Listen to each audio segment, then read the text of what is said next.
Sorry, I'm gonna do a part two. This will be part two because the other video just cut out.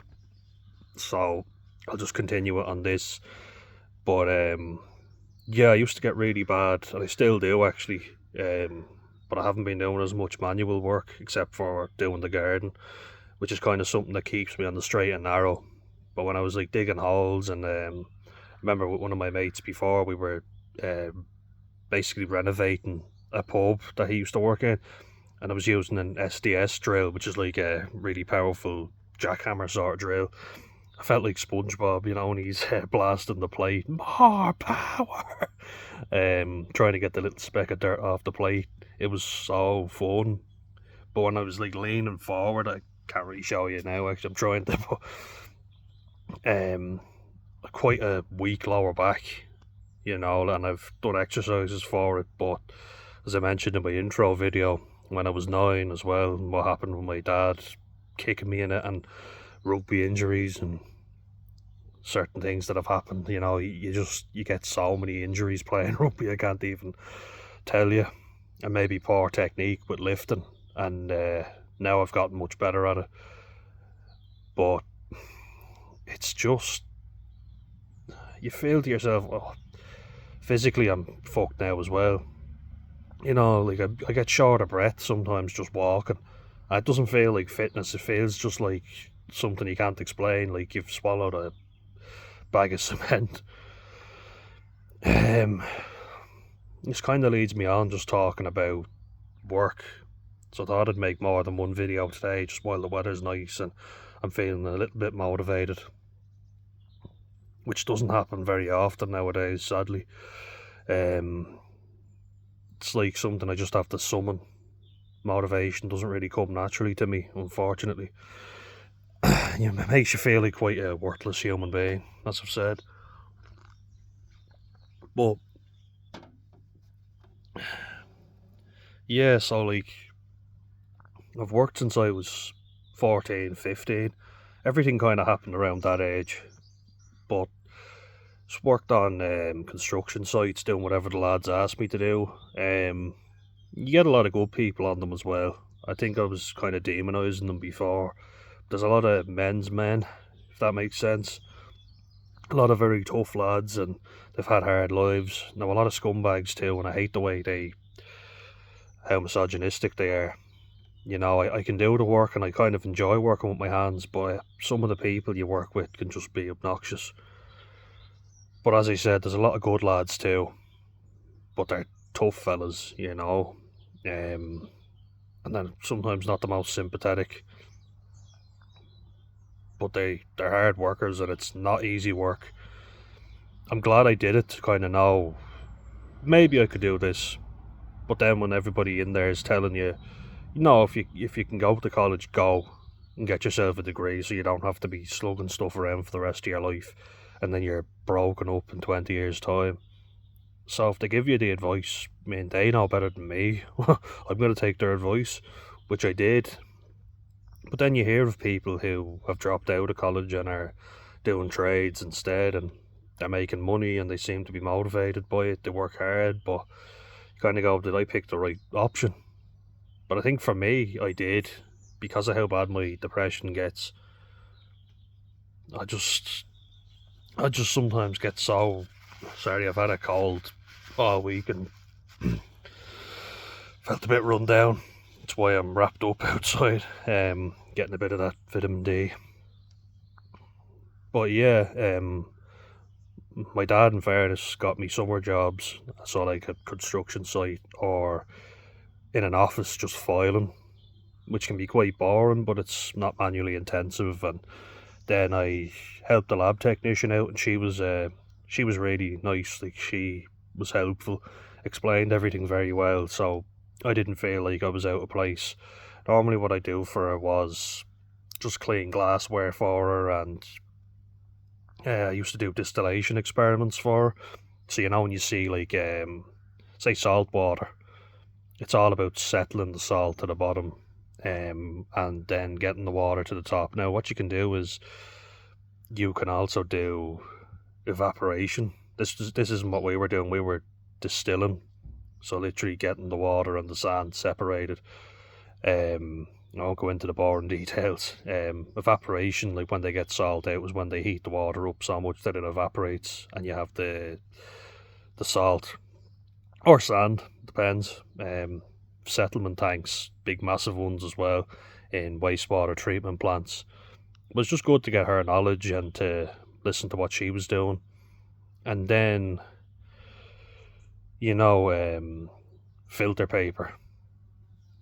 So you would literally put the filter paper down and you'd rinse it through. A lot of times what I was doing was just drying them out for her. So we'd put them into an oven and I'd put water through it and just dry them out for her. And sometimes we'd be collecting samples. So to get a pure product, you just have a Buchner funnel and you're separating it out by passing it through the filter paper, and you've got your solid product. And then with evaporation you get even more solid and less liquid, so the product dries out basically. That's a very simplified version, but I don't want to I could go down a rabbit hole and talk about this for ages. It's just interesting though, getting into that. And then as I went on, I just moved into working in a sports shop. So that was like my first proper job that I got on my own, just sending out CVs, where I had literally just applied everywhere in shopping centres. Before that, like, I made a bit of extra money doing up a teacher's garden with my mate. He said it to me, he was like, oh, do you want to just do a bit of labouring for him and he'll pay us. Yeah, he got like €500 for it, and he got $1,000. Like, he'd been doing it longer, but it was good, and we had a good laugh, and we cycled there together, and probably about 16, 17, and we'd always get a battered sausage and chips afterwards. But I'm not afraid to work hard. That's the one thing I'll say. It's just the depression gets really bad, and I could struggle to think. Brain fog is just terrible. But yeah, so I worked in a sports shop for a year, and it wasn't very fulfilling. I was studying for my leaving cert as well, so that was tough. But as I said, keeping myself going was important for me. So doing all my training that I spoke about earlier, and then working there, just trying to keep going. So I started out as Christmas staff, and then got kept on. But there were a lot of lads there that were just selling drugs, and they weren't the best people in the world. The turkey teeth and all that shit that they did. They were very superficial. My manager, I didn't really get on well with him. He said I was very paranoid, like, and accused me of something. He tried to embarrass me in the shop before, and I just said, oh, just ignore him, take it on the chin. But then he tried to really humiliate me in front of everybody, and I just said to him, why the fuck are you blindly accusing me of doing something I didn't do? And he said, why didn't you just tell me then? He was like, calm down. And I was like, no, I won't calm down. And I'd taken a lot of shit before this, just to put it into perspective. Like him making little remarks or jokes about me. And I was afraid to ask him anything, because he didn't explain it, and then was like, how long have you worked here? You should know that. I was like, how should I know if I haven't been shown?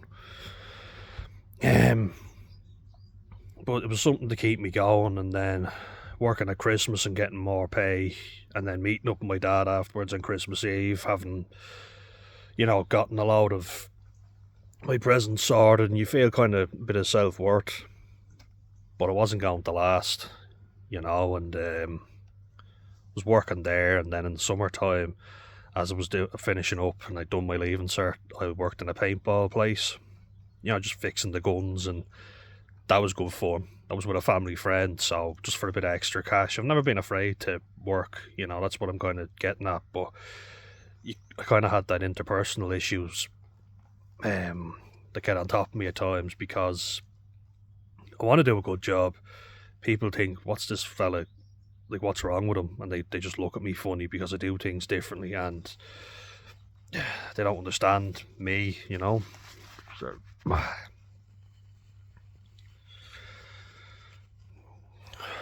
but you're kind of there, you blame yourself because you think everybody else is fine, why am I?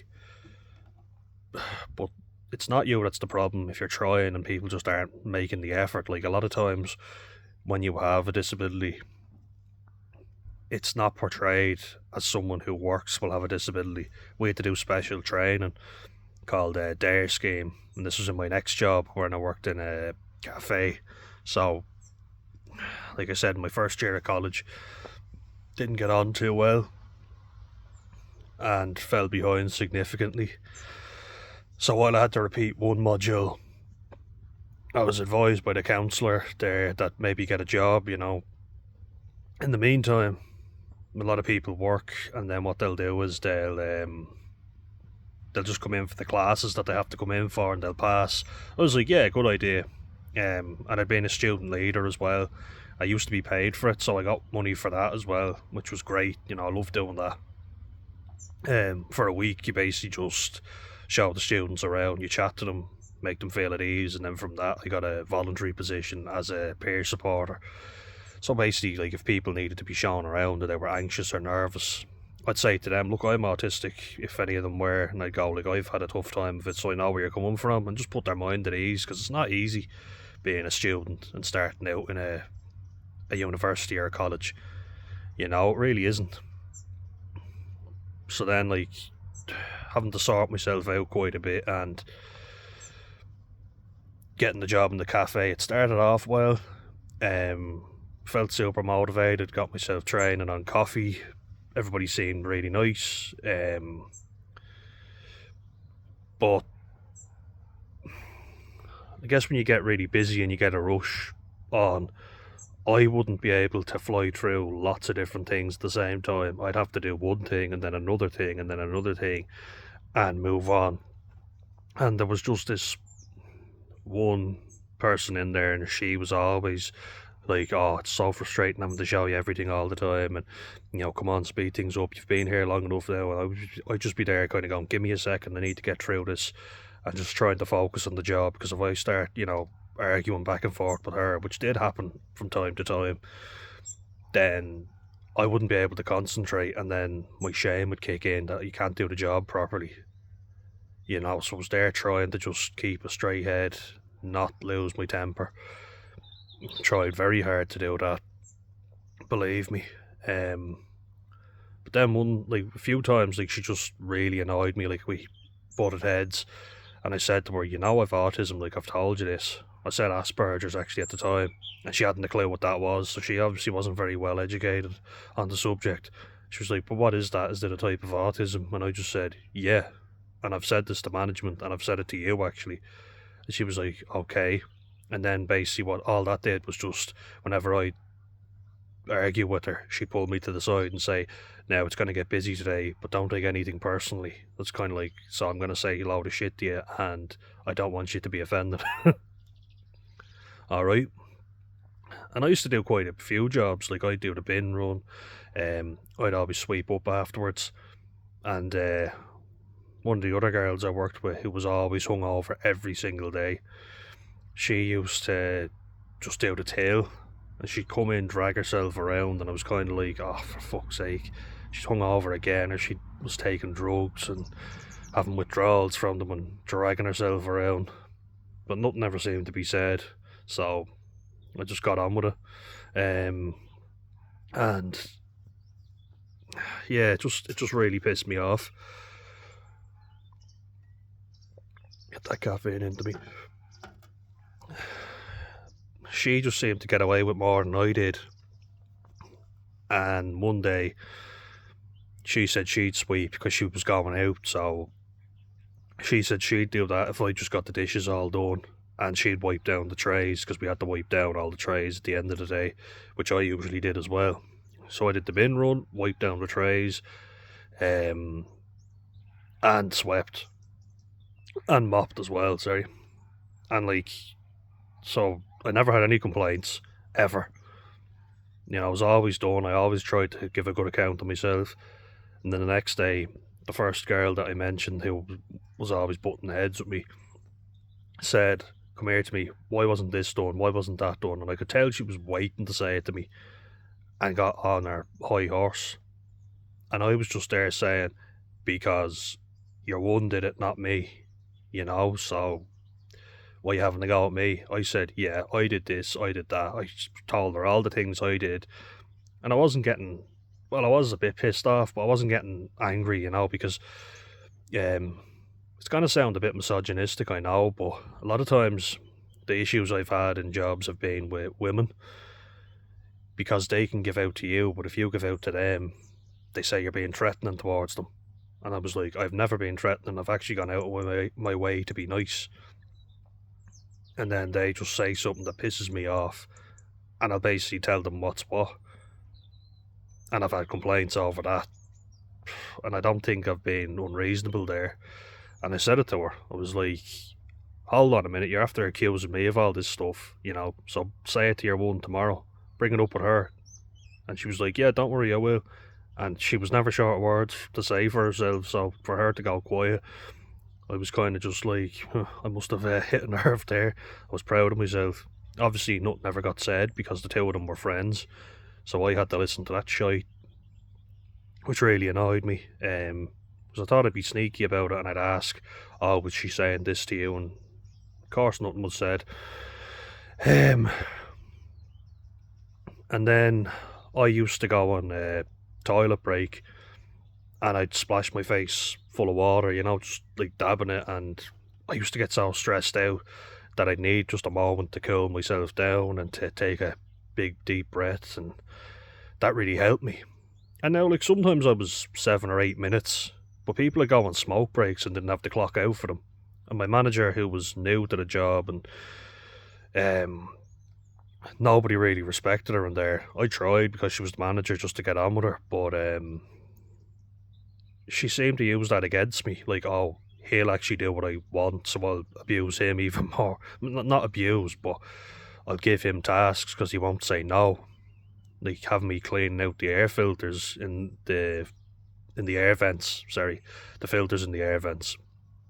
And I was kind of like, well, you know, don't we have people to do that? Like, those things are rotten, you know. Usually need like a mask at least. And I used to clean out the grease traps in the sinks and all. I did that as well. And then you see people going in and cleaning out grease traps in big chemical suits and a lot of PPE on them. I just had a pair of like silicone gloves or whatever. And my brother used to do that as well. God love him, he had to do a lot more than me. And it just kind of felt like I was being used. And then she told me I had to clock out because I was taking too long on my toilet breaks. And I said one day, I'm not clocking out anymore. Like, people are going for smoke breaks and they're taking like 15 minutes in total because I've timed it. And I said, you're not making them clock out. I'm not clocking out anymore. And I said, that's that. You know, and just said I'm not doing it. And there was another incident as well where one thing that really pissed me off was when you'd see a customer in the cafe being real bitchy and complaining, and then they'd get their own way, being rude and just obnoxious. And I'd kind of go to myself, fuck that person. You know, I understand if something was blatantly wrong and you're complaining, and you never normally do, but people who just come in and bitch about everything, and people are on edge and like, oh, we have to be extra nice to this customer because they'll complain if we're not. And I just was like, no, I'm not being extra nice to a customer who's like that. I'm like, I'll serve them, but I'm not being extra nice. Or I'd go on my way to be nice to customers that were nice to me and didn't complain.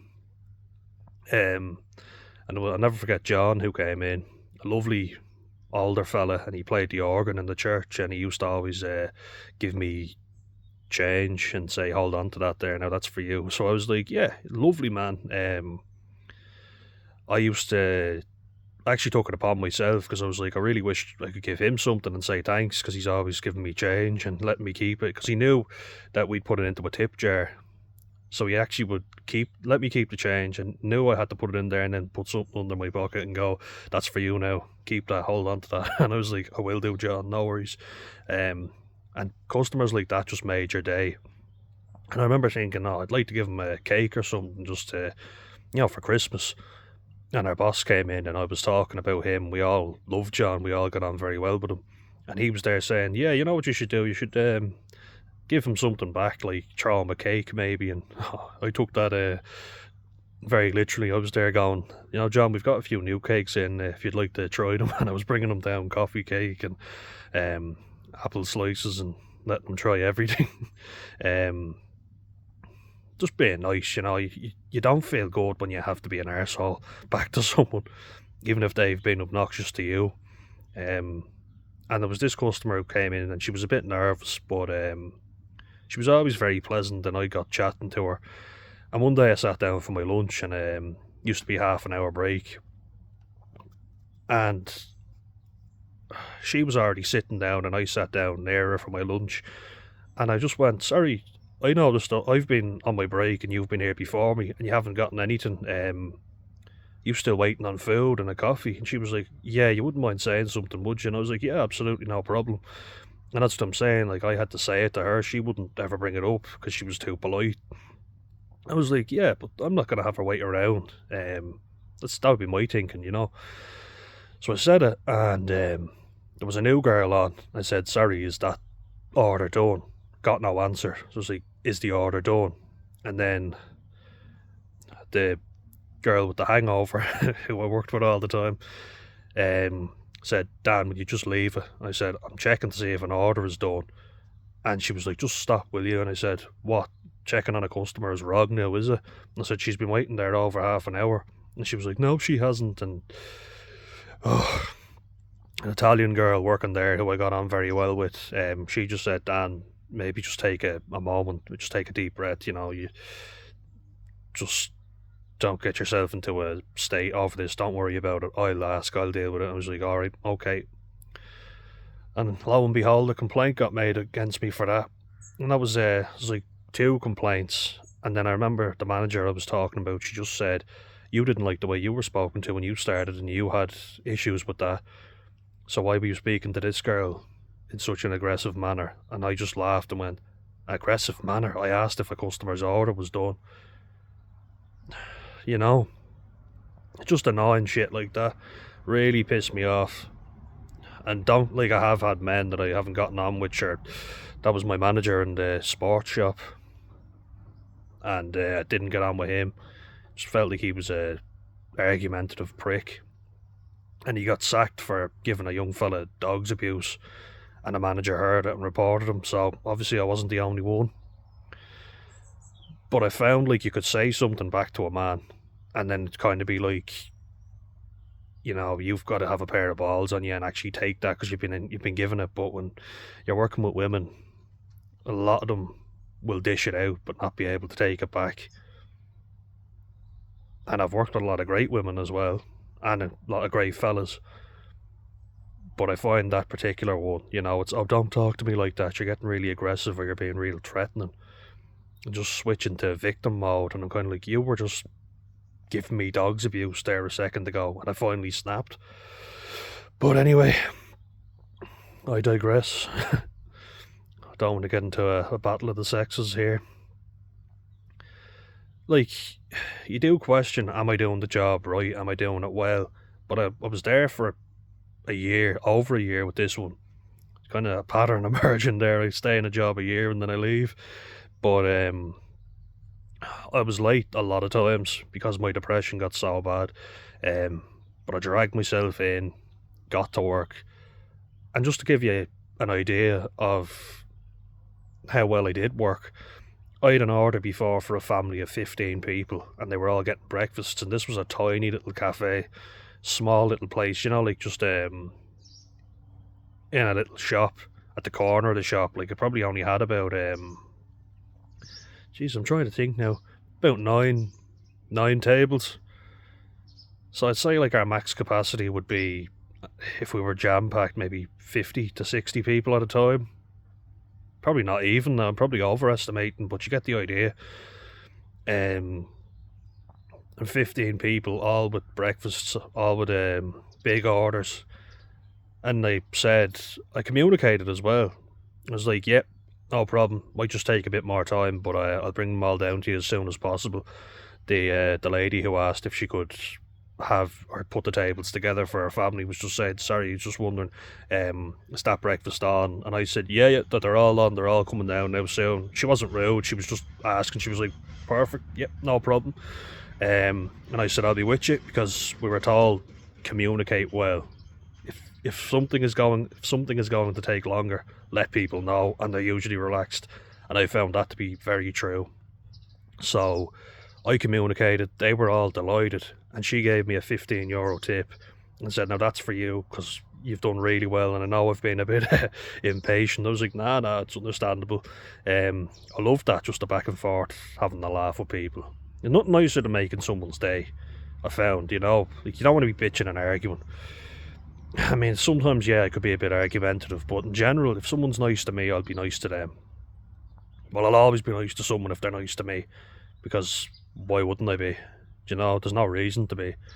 And I don't like taking my mood out on somebody. You've no right to do that. But people seem to think that they've a free pass to do it. Oh, sorry, I've just been in a bad way this week. It's like, yeah, well, that's not my fucking fault, is it? If you want to talk about it, yeah, sure. You know, but you don't be a dickhead to me just because you're having a bad day. I didn't do anything to you. I hate that stuff. Like, I'm not allowed to bring my mood into work, so why are you? And then, like, you get some customers that were just obnoxious. As I said, like, people bringing in outside food, and of course, me being a 6'4" man, I always had to go down and ask people to leave, which I fucking hated doing. Confrontation makes people uncomfortable in general, but you're not allowed to do anything. You've no insurance. There wasn't much security guards around the place in the shopping centre. And this really aggressive fella came in with his girlfriend, and he sat down with outside food and was like, sorry, if you're not going to order anything here, I'm going to have to ask you to leave. Stood there calmly, and he just like, you know, really wide open eyes, taking the fucking piss. And he starts getting real aggressive, then slams the thing on the table and gets up and is like, oh, fuck's sake, this is ridiculous. And I said, you're just going to have to leave, like, just get out. And his girlfriend was apologising and going, oh, I'm really sorry about him. And she was like, come on, just let's leave. I was like, no, it's not your fault, just pick a better boyfriend in the future. I just stood there calmly, but like, yeah, you have to leave. Not that I was calm, like, I was there thinking, if something kicks off here, you know, and he was there threatening me, and I said, just get out, like, just leave, fuck off, like. But I always had to go down and, like, basically risk having a confrontation with someone because I asked them to leave. So yeah, I left that job after a year and 2 months, like 14 months, I'd say. Gained a shit ton of weight. That's when I piled on the weight, because, like I said, there was a lot of cakes and nice things. It was a pleasant spot, you know, like cafes are something I love. I love going to cafes with my family.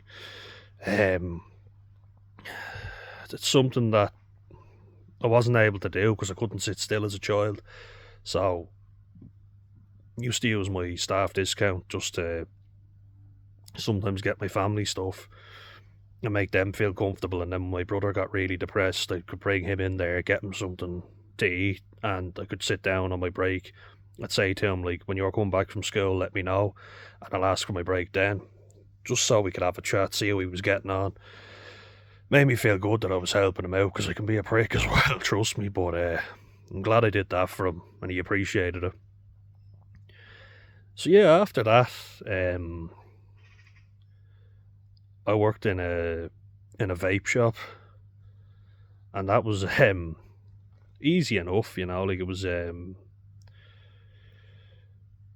wasn't very physically challenging at all. And it was near college, like, it was literally only across the way, so 5-minute walk and you were there. But you'd be on your own for sometimes 9 hours, and, you know, if you have any negative thoughts, it's just lingering on you. Plus, geez, if this was ever a bad advertisement for vapes, there was a fella there who, he was funny, like, but he was clearly mentally unstable. Literally within 5 minutes of starting my first day, he goes, "Oh yeah, by the way, I'm bisexual." And I was there thinking, all right, mate, fair enough. But we had a good laugh. Like, he was a funny bastard, I'll give him that. There was a schizophrenic lad there, a lovely fella though, in fairness to him, Australian lad. Felt terrible for him because he had he'd have full-blown psychotic episodes. He couldn't come into work, and he was obviously very uncomfortable explaining it. But I was like, look mate, I know the situation, no problem. I didn't want to get him in trouble. But one time I got a delivery and he was the manager, so he could sign off on it, I couldn't. And I was like, I have to serve customers, I'm here on my own. We were both supposed to be in that day, but he was obviously having an episode, and I was like, look mate, no problem at all. He was like, can you cover me? And I was like, that's absolutely no issue. But then I was like, oh shit, I really don't want to get this fella into trouble. Because that'll only add more stress, but I need a manager to sign off or something, to someone to help me put the stuff away. Because when you get orders, like, it was a dodgy spot as well. The square. So, the square in Tala. Anyone who knows that will know it's not a safe spot to be leaving stuff lying around, especially not vapes when there's loads of young fellas lurking around. But yeah, like, I also worked with a girl who had borderline personality disorder, and that's a challenge in itself, let me tell you. There's a lot of stigma around that condition, for sure. And I've got a friend now from CFT, Compassion Focused Therapy, Izzy, and she's completely changed my perspective on it, because, you know, the condition doesn't define who you are. It basically just means that your emotions are heightened. Like, you'll see clearly when she's excited and when she's happy. But it's infectious. Like, it's a good thing. It's really positive. You'll see when she's sad. It's kind of like just really intense emotions. And I haven't seen the angry side, but anger can be one. The girl that I worked with, like, there were two different people, like chalk and cheese, you know. It was kind of like I had a negative stereotype because of the girl I worked with, but then meeting Izzy was kind of good, because it's like, it's just different people react different ways. It's not an excuse to treat people like shit, and Izzy never uses it as an excuse. She's very knowledgeable. I'm hoping to get her on the show channel. I was going to say channel instead of show, but maybe one day we'll get a show. But no, she's with all the shit she's had to deal with, she's great, you know, really good, and completely changed my perspective. And I've done my own research on BPD, borderline, just, you know, to basically deal with people who have it. But some people who have it can be very manipulative. It's another tough one. And the girl I worked with, I'm pretty sure, was gaslighting me a lot, like trying to convince me I was doing things wrong, not explaining things properly, so then she could look superior to me. There's an element of narcissism with some people who have it. I've done my research on it. Not all now, because like I say, Izzy isn't Izzy isn't like that at all. Not manipulative, actually very understanding, and really positive person to be around. She's just had a lot of trauma to deal with, which obviously contributes to the shit show that is BPD, where you don't really know who you are, and life is very difficult, unfortunately. We've all bonded over that. Me, her, Oisin. I also hope to get him on the channel. I said it the right way there, I said channel. Oisin is bipolar, type 1, so that also presents its unique challenges. So I guess just meeting people through work, and, you know, seeing how difficult your one I was working with in the vape shop could be. She just gave me a bad taste about it. Like, and don't get me wrong, sometimes I was there thinking, am I being too harsh? Because she'd buy me something in the shop and go, I'm really sorry I have this condition. I was like, alright, fair enough, like, at least she said it. But then she'd be really like, "Oh, pay attention, do this," and like screaming at you, and you'd be like, "What the fuck is going on with you here?" Like, and I was there going, "All right." I usually remain quite calm, and we'd have a chat, and I usually didn't rise to it, because I'd say, "Okay, what's up?" And she'd go, "Oh my god, I'm so sorry, I'm just having issues here." So you were kind of trying to be sympathetic, but she was also tough to work with, and customers would say, she was difficult to deal with and they didn't like coming up to her. So I guess it's important, because me being autistic as well and having depression, working with someone who's like that, it's probably not ideal, because she has to explain stuff. Like, she was starting off with me. I should have had a manager there who was calm and patient. Like, Jesus, when you've got BPD, your emotions are skyrocketing all over the place. Not the best person to be explaining how to do a job. But I left that because I had to basically keep a certain level of income. I wasn't able to go over the limit, because if I did, I wouldn't get my Susie grant for college. So I kept that by cutting down on my hours. And then got my degree, did very well to get through that. I worked in the summer just to make a bit of money, washing dishes in a hotel, so kitchen porter. Got on great with the kitchen staff. We had a laugh, because my brother was actually out in the front of house serving people, and he said I'd never fucking do that again. And I was like, I don't blame you. I loved being a kitchen porter, because you were away from everybody. It's getting cold now, that coffee. But I loved it, because it was like, nobody's bothering you.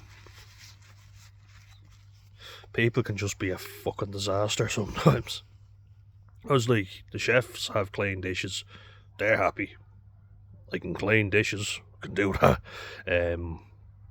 No complaints about that job whatsoever. And then the managers were very generous on our staff night out. We had a great laugh. And then signed up to do that again.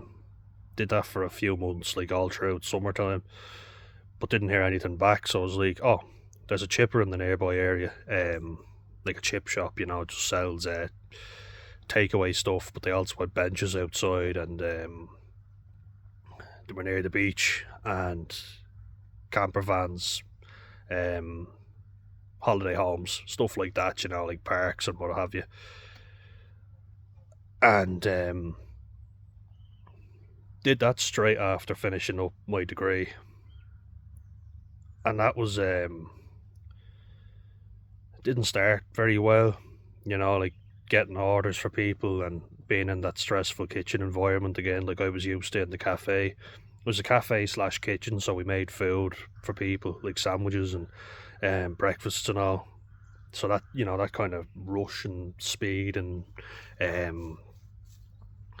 you're having to get food orders out, and you don't have enough staff, and all sorts of issues. And I started on antidepressants again, so I was quite groggy, had bad brain fog. It was very hot in there. My brother and me worked there again, not together though. He would prepare the chips, so you put potatoes through they call it the rumbler, the chipping machine we called it. So you basically washed all the potatoes, got them ready to go, had them peeled, and it's like almost like sandpaper, taking the skin off, and then they go into a big bath of water. You take them out, like a sieve, and then you put them in through the rumbler, and it chips them into your big chunky chips that are fucking amazing. So you have to lift the bags in a trolley, then come out, bring them in, wash them, do all that process, put them in the big bucket of water, and have them ready to go for the guys in the kitchen.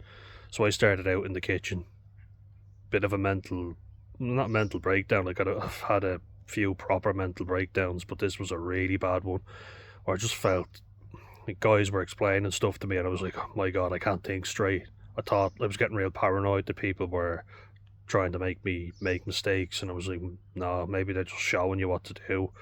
or being a bit over the top, like taking the job a bit too seriously. But it's just like, I can't think here for this level of stress. I'm just after doing my degree as well, so need a break. And I said, look, sorry to the guy who ran the place, a lovely Italian fella, Simone, really nice fella, really understanding. Said, sorry Simone, I'm just going through a few mental issues at the moment, really bad depression. He was understanding. He's like, I hope you're alright, stay well and stay in touch. My brother injured his leg, not his legs, but got a serious injury in rugby training, and basically tore his meniscus, like really bad, and then fractured his tibia. So he couldn't do the potatoes anymore, for the chips. And I was like, you know what, maybe I could do that. It's like, I'll take over, because they were stuck for people to do it. So I said to Simone, this was only a few weeks after I'd left the first time, I was like, you need someone to do that. And he was like, yeah, if you can do it, that'd be great. So I did that, came in early in the morning, cycled to and from, so I was getting a good bit of exercise. I go for a swim afterwards, because it was summertime, the beach was packed. It was a great way of cooling off as well, because you'd cycle in, get the machine and all set up, you'd be lifting in big bags of potatoes and getting covered in water, so trench foot could be an issue. Like when you just the skin gets very wet, and then it's disgusting. I'm not going to mention that either. You can look that up if you want, but it's not very pleasant. But hopping in the sea and then coming home, getting a shower afterwards, you felt really good, Plus being outside in the heat was lovely. So did that, then went back there and worked in the kitchen. It was one of the girls I worked with there. I got on really well with her. We had a good laugh together. But I was covering because there wasn't enough staff, and I didn't want to let Simone down, and didn't want to argue with them, but there was a lot of stuff he had to show me again, because the guy that was training me up didn't teach me the right way. Apparently he started doing things his own way, and I had to be retrained, and I understood that Simone was under a lot of pressure. So yeah, he had a lot of shit on his plate, and it's a tough industry, like the food industry, to make any sort of money.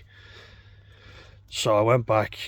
I said, look, I'll do it till the Halloween weekend. I worked Halloween and wore dressed up as Carl from South Park. That was fucking roasting in there. But I said to him, I can work till the end of October. But he was like, can you work the first week in November? And I was like, I think so, but I might have my graduation. I don't know yet. I haven't been given a date, but I'll let you know. He was like, yeah, perfect. I was like, look, I'm really sorry, because I only found out 2 weeks in advance. It was like, I have my graduation in 2 weeks. He was like, oh, I was kind of counting on you. And I understand where he was coming from now, like looking back on it. I understand it was late notice and he was short-staffed. But it's kind of like, look, I didn't know. I would have told you as soon as I found out, which I did. But no, he was a good guy. Great boss to have, really sympathetic, and it's not an easy industry, the food industry, because like he made great food.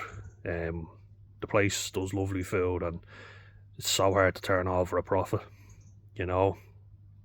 But yeah, like with work, I don't even butt heads with people, but I take a bit longer to learn the same way as everybody else does, just to finish off on that.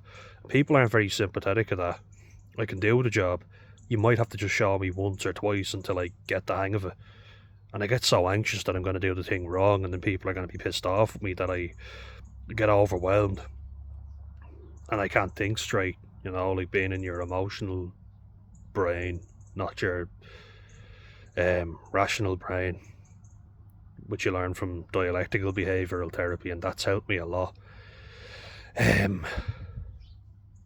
But yeah, it's just, I feel so shit about myself if I can't get the grasp of something immediately. And I'm beating myself up over a simple mistake that people would just brush off. Because you can see them. Obviously you don't know what people are going through, but they're kind of just getting on with it, and they don't care. Whereas I'll be like, oh my god, I'm such a fucking idiot. Like, how could I be so stupid? And I'll let that bother me for the rest of the day. Or if I have an argument with someone, I'll think, could I have handled that better, or should I have said this, or a lot weighs on my mind.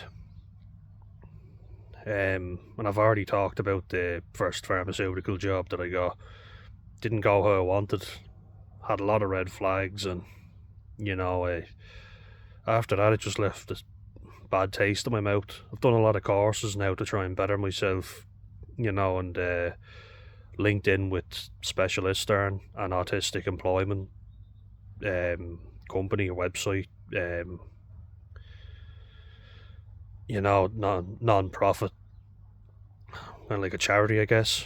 But they're kind of saying if the company doesn't give us a job specific to your field, like a pharmaceutical or science field, a lot of people with autism work in IT. You kind of just feel like, yeah, but I'm not into that, and like it's a spectrum for a reason. Not everyone who has autism loves laptops and computers. Some of us are into sport, and amazingly, yeah. And I would have thought a lot more of us were into science, but there's not an awful lot of jobs from that website, unfortunately.